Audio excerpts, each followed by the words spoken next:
한번 고백합시다. 승리의 약속. 네, 승리의 약속. 우리는 어제 그제 이틀 동안에 여호수아 9장을 묵상해 보았는데요. 여호수아 9장의 내용은 뭡니까?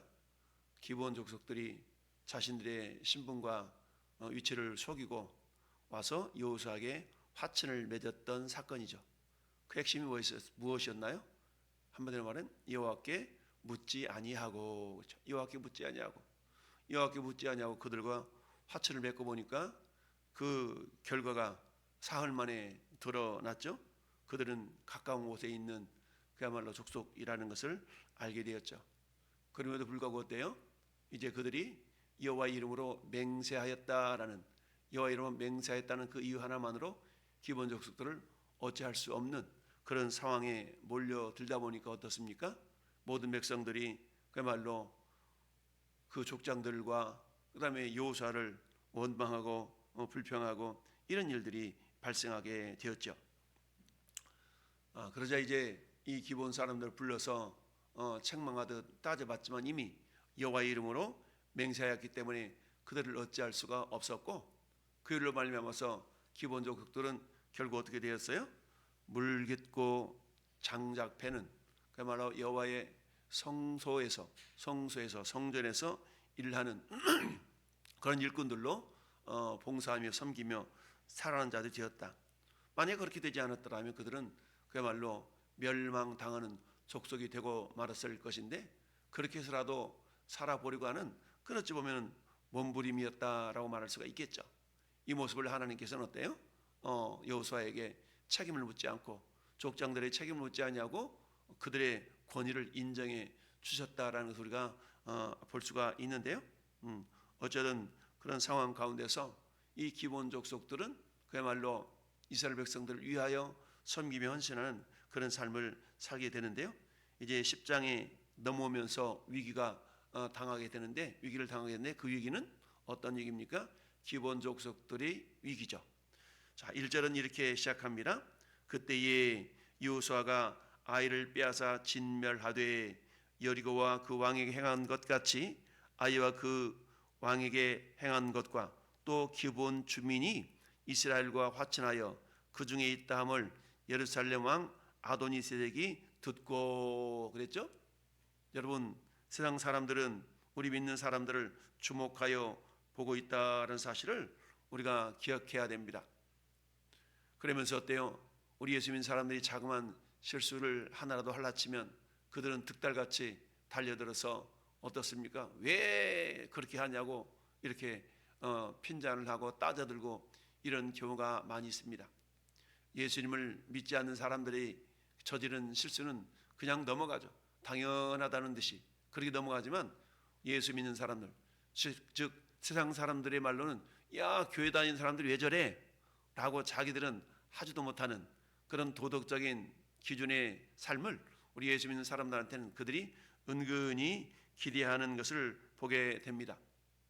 그런 것처럼 이 기브온 주민들과 그 다음에 여리고성 아이성에 했던 모든 가문의 이스라엘 백성들 행한 일들이 지금 어때요? 예루살렘 왕 아도니세덱이 들었다라는 얘기죠. 이 들었다는 얘기는 그냥 들려지는 그런 듣는 게 아니라 한마디로 말하면 막 귀 기울여 들은 거, 이렇게 우리 말하면 샤마라고 그랬죠. 귀 기울여. 즉 세상 사람들이 지금 이스라엘 백성들이 어떻게 진격해 들어오나라는 걸 관심 있게 보았다는 사실입니다. 물론 그 일로 기생 라합도 결국 어떻습니까? 하나님 편에 서게 되므로 그의 가족이 구원을 받게 되었던 것이죠. 이처럼 세상 사람들은 여전히 우리 믿는 사람들에 대한 관심이 있다는 사실을 우리가 알아야 됩니다. 그렇기 때문에 예수님은 산상수훈에서 마태복음 5장 13, 14, 15, 16절에 그렇게 말씀하고 있죠. 너는 세상의 소금이다. 너는 세상의 빛이다. 라고 말씀하십니다. 너는 세상의 빛이라. 산 위에 있는 동네가 숨겨지지 못할 것이요 사람이 등불을 켜서 말 아래 두지 아니하고 등경 위에 두나니 이러므로 집안 모든 사람에게 비치느니라. 그러면 이 비유를 이렇게 해석하십니다. 이같이 너희 빛이 사람 앞에 비치게 하여 그들로 너희의 착한 행실을 보고 하늘에 계신 너희 아버지께 영광을 돌리게 하라 라고 말씀하고 있습니다. 여러분, 세상 사람들은 우리 믿는 사람들을 주목하여 본다라는 사실을 기억해야 됩니다. 따라서 우리의 일거수일투족 하나하나를 조신 있게 그야말로 하나님의 자녀라는 그런 자부심과 책임의식을 가지고 살아가야 된다라는 사실입니다. 그렇습니다. 사도 바울은 빌립보 교회를 향하여서 그렇게 말씀하고 있습니다. 너희 안에서 행하시는 이는 하나님이시니 자기의 깊으신 뜻을 위하여 너희에게 소원을 두고 행하게 하시나니 모든 일을 원망과 시비가 없이 하라. 이는 너희가 흠이 없고 순전하여 어그러지고 거스리는 세력 가운데서 하나님의 흠없는 자녀로 세상에서 그들 가운데 빛들로 나타내기 때문이다 라고 말씀하고 있습니다. 그렇습니다. 전해오는 삶이 세상 사람들에게 주목되고 있다는 사실을 기억하면서 우리의 모든 언행 심사가 세상 사람들에게 그야말로 하나님이 살아계신 것, 하나님의 자녀됨이 어떤 것인가를 드러내는 것이 우리가 이 땅을 살아가는 자들의 사명인 줄 믿습니다. 2절 말씀 보니까 크게 두려워하였으니 이는 기본은 왕도와 같은 큰 성이며 아이보다 크고 그 사람들은 다 강함이라 라고 말씀하고 있습니다. 이랬던 기본 사람들이 이스라엘 백성들한테 항복하고 화친을 청해서 협약을 맺어버렸으니까 이제 이어서 자기들이 두려움에 떨게 됩니다. 그래서 3절에 예루살렘 왕 아도니세덱, 헤브론 왕 호함, 야르뭇 왕 비람, 라기스 왕 야비야, 에글론 왕 드빌, 이 5 왕들은 어떤 왕인가? 예루살렘을 중심으로 해서 밑에 있는 남쪽에 있는 5 도시국가들의 왕들인 것이죠. 그러니까 이스라엘 백성들을 하나님께서 가나안 땅으로 들이시면서 점령하는 통로가, 루트가 어떻게 됩니까? 가나안 땅의 중부 지역으로 들어가게 된 것이죠. 요단강을 건너서 그야말로 길갈을 진영 삼아서 이제 어떻게 됩니까? 여리고성, 아이성 이렇게 점령이 들어가면서 그때부터 이제 어떻게 돼요? 이제 남쪽 지역을 점령하는 순서가 되는데 그 남쪽 지역을 버티고 있는 그 왕들이 오늘 3절에 나타나는 5 도시국가들의 연합입니다. 우리 교회 톡방에 올려져 있으니까 그림을 한번 참고하시고요. 이 5 왕들이 이제 어때요? 올라와 가지고 이 기브온을 치러 갑니다. 그러니까 기브온 사람들은 어떻습니까? 뻔뻔하게 이제 와서 우리를 도우라. 우리를 기브온을 치자. 이는 기브온이 여호수아와 이스라엘 자손과 더불어서 화찬했습니다라고 이제 예루살렘 왕 아도니세덱이 이 5 왕들과 함께 4 왕들, 즉 5 왕들이 연합해서 이 기브온을 치러 가고 있습니다. 그러자 6절에 기브온 사람들이 길갈 진영에 사람을 보내어 여호수아에게 말하기를 당신의 종들 돕기를 더디게 하지 마시고 속히 우리에게 올라와서 우리를 구원하소서. 그러면서 산지에 거주하는 아모리 사람들의 왕들이 다 모여 우리를 치나이다 라고 말합니다. 그렇습니다. 여러분, 2절 말씀에 그야말로 크게 두려워하였으니 라는 단어를 우리가 주목해 볼 수가 있습니다. 세상은요, 하나님이 함께하는 사람들을 향한 두려움이 있습니다. 두려움의 대상이 된다라는 얘기입니다. 이스라엘 백성들이 저 이집트 땅에서 나와서 홍해를 건너 그야말로 홍해가 마른 땅이 되게 하시고 애국 군대들은 홍해에 수장당하는 그런 소식들이 주변 나라들한테, 주변 사람들한테 다 전해졌겠죠. 출애굽기 15장은 모세의 노래, 모세의 찬양이 기록되어 있는 내용이죠. 모세는 출애굽기 15장에서 이렇게 고백합니다. 14절, 여러 나라가 듣고 떨며 블레셋 주민들이 두려움에 잡히며 에돔 두령들이 놀라고 모압 영웅이 떨림에 잡히며 가나안 주민이 다 낙담하였나이다. 홍해를 건넌 이후에 하나님의 위대하심을 찬양했던 모세의 고백을 통하여서 주변 나라들이 어떻다고요? 하나님께 함께 하시는 사람들은 다른 사람들의 두려움의 대상이 되고 있음을 이렇게 고백하고 있습니다. 여러분, 여호수아서 6장 우리가 아는 것처럼 여리고성을 점령한 이후에 주변 나라 사람들이 여호수아를 어떻게 봤습니까?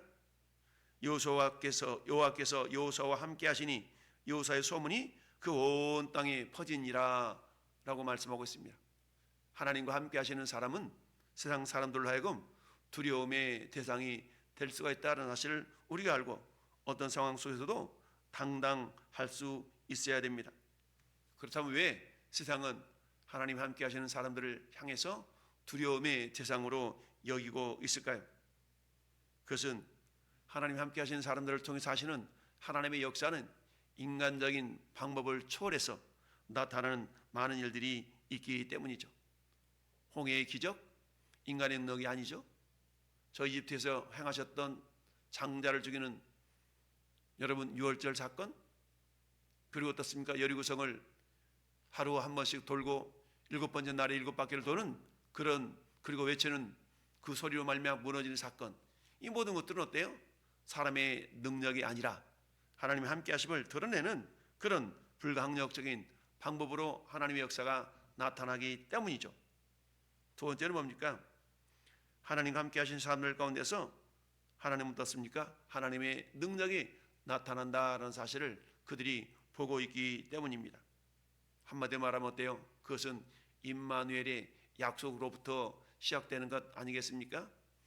하나님의 모세를 불러서 저 이집트 땅에서 고통받고 있는 이스라엘 백성들을 건져내실 때 우리 하나님 제일 먼저 하셨던 것이 뭡니까? 출애굽기 13장 12절 말씀에 하나님이 이르시되 내가 반드시 너와 함께 있으리라. 내가 그 백성을 애굽에서 인도하여 낸 후에 너희가 이 산에서 하나님을 섬기리니 이것이 내가 너를 보낸 증거라 말씀하시면서 뭐예요? 하나님이 함께 하시겠다라는 약속이죠. 그렇습니다. 하나님의 사람의 특징 중에 한 가지는 뭡니까? 임마누엘 약속이죠. 하나님이 사용하시는 모세를 그렇게 하셨습니다. 그런데 오늘날 예수 그리스도를 믿는 저와 여러분들에게도 동일한 약속이 주어져 있죠. 히브리서 13장 5절 6절에 그가 친히 말씀하시기를 돈을 사랑하지 말고 있는 바를 족한 줄로 여기며 그가 과연 너희를 떠나지 아니하며 너희를 버리지 아니하시겠다라고 임마누엘 약속하십니다. 그렇기 때문에 뭐하라? 마태복음 28장 20절 말씀에 이제 내가 너희에게 분만 모든 것을 가르쳐 지키게 하라. 볼지어다 내가 세상 끝날까지 너희와 항상 함께 있으리라 라고 주님이 말씀하고 있죠. 임마누엘의 약속 뿐만 아니라 하나님은 세상 사람들로 하여금 하나님이 함께 하시는 사람들을 통해서 그들에게 두려움이 될 수 있도록 그들 마음 가운데 두려운 생각을 집어넣어 줍니다. 여러분, 저 야곱이 외삼촌 라반의 집에서 나와서 이제 하나님이 약속하신 땅 돌아가야 되는데 세겜성에 머물게 되므로 그 딸 디오나가 강간을 당하는 그런 수치스러운 일이 발생합니다. 그런 말미암아서 어때요? 루벤과 유다가 칼을 차고 시몬과 루다가 칼을 차고 가서 그 세겜 족속의 남성들을 다 쳐 죽이는 참극이 벌어지지 않습니까? 이때 두려움에 떨고 있는 야곱을 향해 하나님이 말씀하십니다. 베델로 올라가라. 그 하나님의 말씀을 듣고 이제 세겜성을 출발해 나가는데 하나님은 어떻습니까? 그 주변 사람들로 하여금 두려움을 갖게 해서 감히 야곱에게 대적하지 못하도록 하셨다라는 말씀이 창세기 35장에 나타나 있습니다. 그들이 떠났으나 하나님이 그들 사면 고을들로 크게 두려워하게 하셨으므로 야곱의 아들들을 추격하는 자가 없었더라 라고 말씀하고 있습니다. 그렇습니다. 우리는 이 사실을 믿음으로 확신할 수 있어야 됩니다. 하나님이 함께 하시는 사람은 세상 사람들의 관심의 대상이요 또한 주목의 대상인 것뿐만 아니라 그들에게는 두려움의 대상이 될 수도 있다라는 사실을 우리는 알아야 됩니다. 이처럼 하나님 편에 서서 살아가기로 했던 이 기본 사람들에게는 고난이 다가온 것이죠. 이너지 보면 막 예수님 믿고 이제 어때요? 내 하나님 백성으로 살아갈 거야 라고 결단하고 신앙생활을 막 시작하는 사람들, 그 앞길이 탄탄대로만 있는 것이 아니라 이와 같이 악한 마귀 사탄은 하나님의 자녀로 살아가는 것에 대한 방해가 많이 있는 걸 보게 됩니다.